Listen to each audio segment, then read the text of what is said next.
Historias del agua. Un podcast de Grupo Hidráulica. Detente un momento. Cierra los ojos. Imagina que estás frente a un lago inmenso, suspendido en el cielo. El aire es puro y el silencio lo llena todo. Solo el murmullo del agua y el crujido suave del junco bajo tus pies te recuerdan que estás aquí, en la tierra. A tu alrededor, montañas, los apus que custodian a sus hijos y a los hijos de sus hijos. Y en el horizonte, el azul más profundo que hayas visto. Así se siente estar junto al Titicaca. Bienvenidas y bienvenidos a Historias del Agua. Soy Dafne y hoy viajaremos al corazón de los Andes, a más de 3.800 metros de altura, donde el lago Titicaca se extiende tan alto que parece tocar el cielo. Allí, entre nubes y montañas, el agua no solo fluye, respira historia y resiliencia. Un cuerpo de agua sagrado para los pueblos originarios, un espejo en el que se refleja la historia de miles de años, pero también un ecosistema herido. Hoy vamos a escuchar cómo esta joya natural está siendo amenazada por la contaminación y cómo las comunidades que han vivido en comunión con él por generaciones luchan por protegerlo. Entre ellas, una mujer aymara llamada María, cuya vida, como tantas otras, late al ritmo del lago. Pero antes de escucharla, te invito a algo. Piensa por un momento en un lugar que haya sido importante en tu infancia, un río, una acequia, un charco, un manantial. Ahora, imagina que ese lugar se esté muriendo y que nadie lo vea, que permanezca invisible a la mayoría de miradas. Ese es el dolor que muchas comunidades están sintiendo ahora mismo. Escucha. El Titicaca no es solo agua, es nuestra madre, nuestro padre. Cuando yo era niña, mis abuelos me decían que el lago nos hablaba, que si escuchabas con el corazón, podías oír su canto entre las olas. Nos enseñaron a pedirle permiso antes de pescar, a ofrecerle hojas de coca. Pero ahora, el lago ya no canta, está enfermo, el agua ya no es limpia. Los peces que nos daban vida se han ido. Las plantas que curaban ya no crecen. Y lo que más duele, Dafne, es que los niños se están enfermando. El agua que nos crió ahora nos hace daño. Imagínate vivir en un lugar donde el agua que antes te daba fuerza, ahora te da miedo. Donde el alimento que pescabas desaparece, donde tus hijos se enferman y no hay a quien acudir. La contaminación ha llegado silenciosa, pero letal. Y no solo está matando un lago, está desgarrando una cultura. ¿Te has preguntado alguna vez por qué el lago Titicaca es tan sagrado para los pueblos andinos? No es solo agua, es cuna, es herida, es mito y es memoria. Es el espejo donde nació la luz y también la oscuridad. Déjame llevarte un tiempo que no figura en los libros, un tiempo en que los dioses aún caminaban entre las montañas. Cuentan que Huiracocha, el gran creador, cansado de la oscuridad y el caos, modeló gigantes de piedra para poblar el mundo. Criaturas inmensas, con fuerza descomunal, pero con corazones de roca. Y como suele pasar, esos gigantes se olvidaron de quién los creó. Se volvieron soberbios, y entonces el castigo descendió. Huiracocha los destruyó. Y en su lugar, creó al hombre. Esta vez los dotó de sensibilidad, de armonía y de respeto. Vivían en un valle fértil, protegidos por los apus, los dioses que los cuidaban desde las montañas. No conocían la guerra ni el hambre. Era un paraíso. Solo una condición se les impuso. No debían subir jamás a la cima sagrada, donde ardía el fuego eterno. Pero ya saben cómo somos. El espíritu maligno sembró la duda. Y los hombres, curiosos, valientes o ingenuos, desafiaron la única regla. Escalaron. No llegaron lejos. Los apus despertaron furiosos. Y entonces, de las grietas más profundas de la tierra, salieron miles de pumas.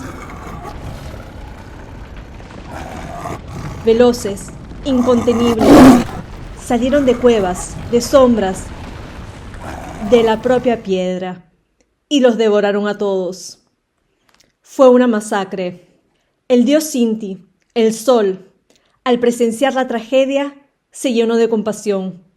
Sus lágrimas fueron tan intensas, tan puras, que durante 40 días y 40 noches llovió sin descanso. El agua cubrió el valle, ahogó el dolor, sepultó los cuerpos, y así nació el lago Titicaca. Pero no todo se perdió. Solo 2 humanos sobrevivieron, un hombre y una mujer, Manco Cápac y Mama Ocllo. Cuando despertaron, flotaban en medio de un nuevo mundo, un lago sagrado, quieto, profundo. A su alrededor, los cuerpos de los pumas, ya sin vida, se habían transformado en piedra, en guardianes eternos, silenciosos. De esa pareja, según la tradición inca, nacería una nueva humanidad. Ellos fundarían el gran imperio del sol, pero el mundo aún estaba a oscuras. Y entonces, Wiracocha, desde lo alto del lago, encendió el cielo. Desde las islas en el centro del Titicaca, creó el sol, la luna y las estrellas. La noche nunca volvería a ser la misma. Así de profundo es el vínculo. Así de grande es la herida cuando el agua se enferma. Y dicen que los nombres guardan secretos, y el del lago Titicaca tiene muchos. Algunos creen que viene de 2 lenguas antiguas, el quechua y el aymara.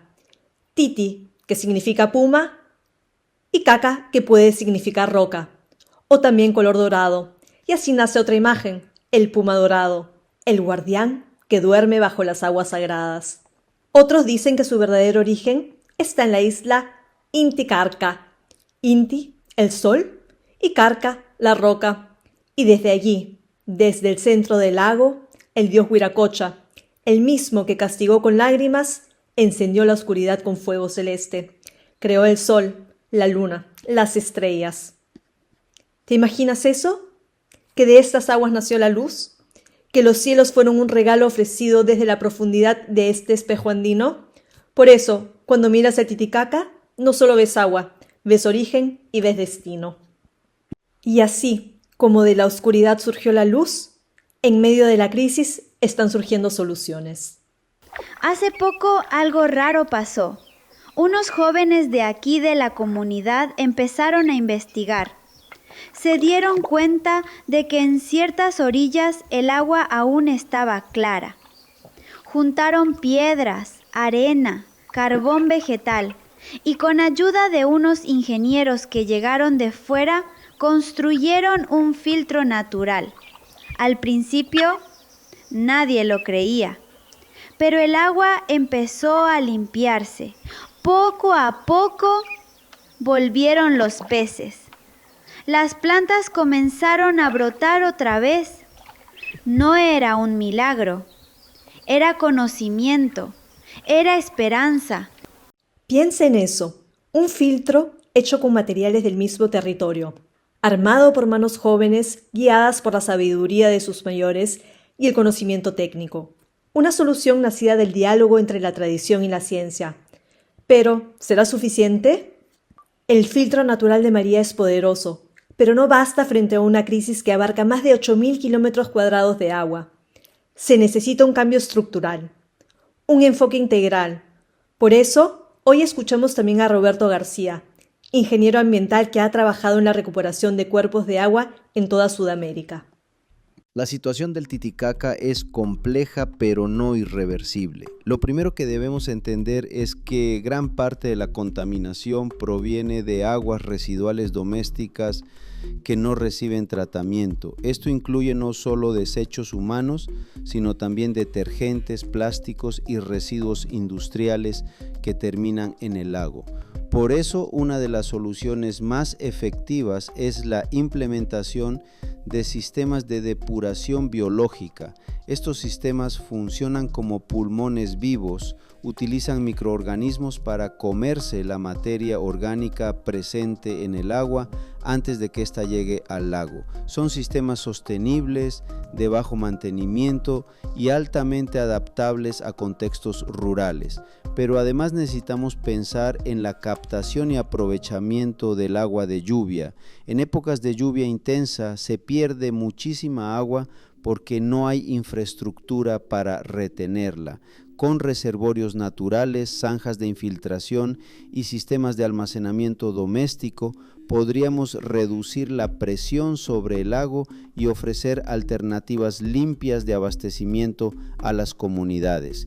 Finalmente, hay un componente clave: las redes de conducción. En muchas zonas, el agua tratada se pierde en el camino por fallas en las tuberías. Hoy existen materiales que permiten una conducción más eficiente, sin filtraciones, resistentes a la intemperie, al frío y a la presión. Todo esto debe ir de la mano con educación ambiental. Sin conciencia ciudadana, la tecnología no basta. Si ya existen tecnologías tan efectivas como estos sistemas biológicos de tratamiento o los reservorios de lluvia, ¿qué está frenando su implementación a gran escala en el entorno del Titicaca? ¿Es un tema de recursos, de voluntad política o es algo más profundo? La respuesta, Dafne, está en una combinación de factores. Por un lado, sí, hay una limitación importante de recursos económicos, especialmente en municipios pequeños. La construcción y mantenimiento de sistemas de tratamiento requiere inversión y muchas veces no hay presupuesto ni planificación a largo plazo. Pero quizás el mayor obstáculo sea la fragmentación institucional. Hay múltiples actores involucrados: gobiernos locales, regionales, ministerios, ONGs, cooperativas, y a menudo no hay una coordinación clara entre ellos. Esto genera duplicación de esfuerzos, pérdida de tiempo y en muchos casos abandono de proyectos antes de que siquiera arranquen. Y luego está el factor cultural. No podemos llegar con una solución tecnológica si no ha sido antes comprendida y aceptada por la comunidad. Por eso es tan importante involucrar a las poblaciones desde el diseño mismo del proyecto, escuchar sus necesidades, sus miedos, sus ideas. Una planta de tratamiento no funciona solo con tubos y filtros. Funciona cuando hay confianza, cuando la comunidad siente que también es suya. Mientras Roberto hablaba, no pude evitar pensar en algo. Podemos tener filtros naturales, plantas de tratamiento, nuevas tuberías, pero si no sentimos que el Titicaca también es nuestro, nada va a cambiar. Tú, que estás escuchando, te invito a imaginar que el lago no está allá, en la frontera entre Perú y Bolivia, sino dentro de ti. ¿Qué harías para cuidarlo? María y los suyos ya están haciendo su parte. Roberto y muchos expertos también. Ahora la pregunta es, ¿y nosotros? Si tú también tienes una historia que contar sobre el agua, una lucha, una memoria, una solución, compártela con nosotros. Escríbenos a historiasdelagua@grupohidráulica.com. Queremos escuchar lo que el agua ha significado en tu vida. Y no te pierdas el próximo episodio. Nos vamos a la selva, donde las lluvias se convierten en vida y donde el agua cae del cielo, pero no siempre llega donde más se necesita. Nos escuchamos pronto y recuerda, el agua no solo fluye por los ríos, también fluye por nuestras decisiones. Historias del agua. Un podcast de Grupo Hidráulica.